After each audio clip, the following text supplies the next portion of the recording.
as we come to verse 45, we read, selling their possessions and goods, they gave to anyone as he had need. If I could sum this verse up in one phrase, it would be faith in action. Faith in action.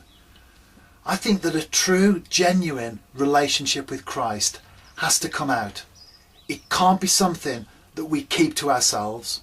It's not something that we keep hidden, but inevitably that relationship will produce fruit. Like a tree gets so full of sap that it produces fruit. In the same way, as believers, when we are so full of Christ, we too produce fruit in our lives. Faith isn't meant to be passive, but faith is meant to be active. Hence, faith in action that we read about here in Acts chapter 2. But in the context of the church, how can we demonstrate this verse in our everyday lives, applying it in our relationship with one another? Well, first of all, we can pray for people. 3 John verse 2, I pray that you may enjoy good health and that all may go well with you. Pray for situations and circumstances that we're aware of. I'm sure that as we connect with people, we become aware that something isn't right. They may share with us, we may know what the situation is, or it may be something that we're not particularly party to, the facts and the details. But we know that something isn't quite right. And so pray for that person. Bring that person before the Lord. Pray the situation through, because that is faith in action. And if possible, it's always nice to say to folks, we will pray for you. We are praying for you. Because above all, that shows that we care. When people are in desperate situations, knowing that someone during the week had them on their mind, that is a great encouragement. It makes us feel special. It makes us feel wanted. So first of all, how can we demonstrate faith in action? We can pray for people. Secondly, we can encourage people. 1 Thessalonians 5:11, therefore encourage one another and build each other up, just as in fact you are doing. Discouragement tears down. Nastiness, snide comments, all of those things bring people down. But encouragement, which the Christian is supposed to be part of, encouragement builds other people up. It's faith in action. Practically, it might be a Sunday morning service, as an example.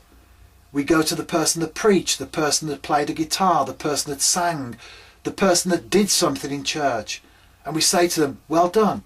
You've encouraged me today. You've been a blessing to me today.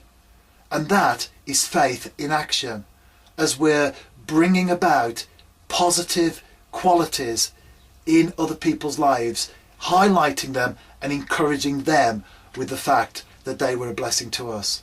So be an encourager. It's often said that if you can't say something good about someone, then don't say anything at all. And I think that's good advice.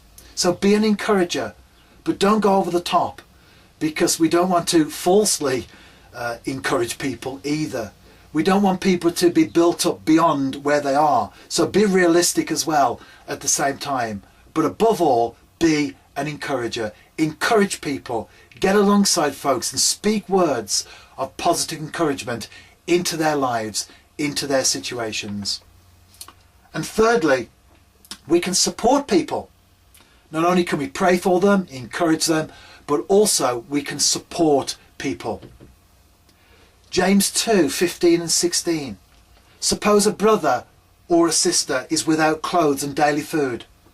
If one of you says, go, I wish you well, keep warm and well fed, but does nothing about his physical needs, what good is that? And of course, what good is it? It's no good at all.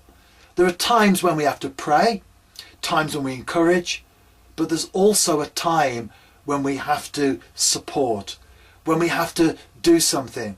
It may involve money, and I would say on that front, be very, very careful where money is involved, but it may involve money. But it's more than just that.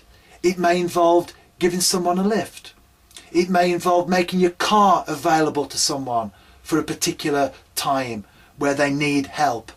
It might be getting up at 12 o'clock at night to go out to someone because a situation needs more than just prayer. It needs more than just encouragement. It needs support. Be someone that supports. Pray, encourage, but above all, be prepared to support whenever necessary. And as we do that, we will see the sort of church being built that we witness in Acts chapter 2, that was a light to all around, a church that was dynamic, a church that wasn't just about preaching and spiritual things, but a church that was about love and concern that the believers had for each other.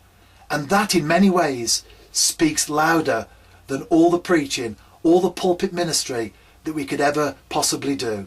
So let's be people that pray, let's be people that encourage, and let's be people that support.